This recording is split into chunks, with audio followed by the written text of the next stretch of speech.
Donc dans ce TP, on va faire une réaction par titrage par conductimétrie, où le but est de retrouver une concentration d'ion Cl- dans une solution d'acide chlorhydrique. Pour réaliser l'expérience, on a le matériel pour faire une réaction par titrage. Donc on a le conductimètre, l'agitateur magnétique, la burette, la pipette, les deux béchers, la poire et une solution de nitrate d'argent dont on connaît la concentration pour pouvoir faire, ce sera la solution titrante en fait. Donc première étape, c'est de prélever un volume connu d'acide chlorhydrique qui sera la solution titrée. Donc avec la même gestuelle que j'ai là, avec les doigts en cigarette et le regard sur le trait de jauge. Donc on utilise la pipette parce que on a la possibilité d'avoir un volume connu précis. Puis une fois qu'on a les 25 millilitres d'acide chlorhydrique, on se rend compte que la sonde du conductimètre ne peut pas rentrer bien correctement dans le bécher.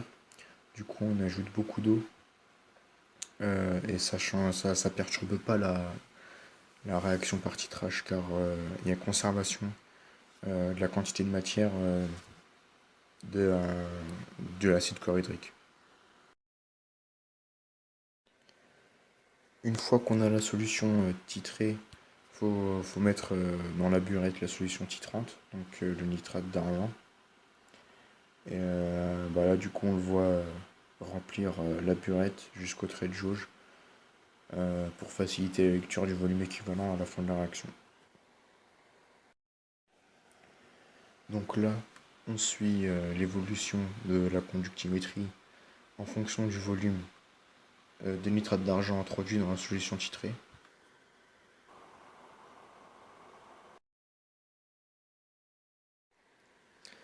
Au final, on rentre toutes les valeurs dans un tableau sur régressie qui va nous donner un graphe. Et sur le graphe, on voit que la conductimétrie remonte à un certain niveau de volume. Et c'est là qu'est le volume équivalent. Donc là, on voit que c'est 23 millilitres et il nous est bien indiqué par le réticule de régressie.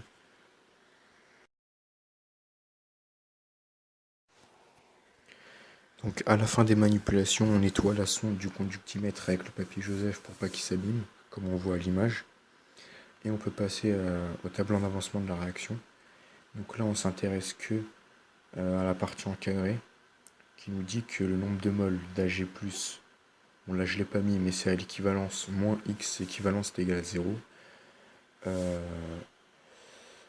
est en fait égal à N à l'instant initial de Cl-, moins X équivalence est égal à 0.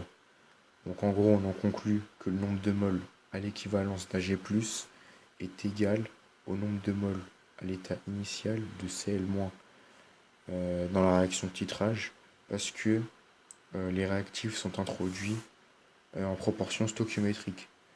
Donc on remplace les N par des C fois V, ce qui nous donne V de Cl- fois la concentration de Cl- est égale à V à l'équivalence d'Ag+, fois la concentration d'Ag+.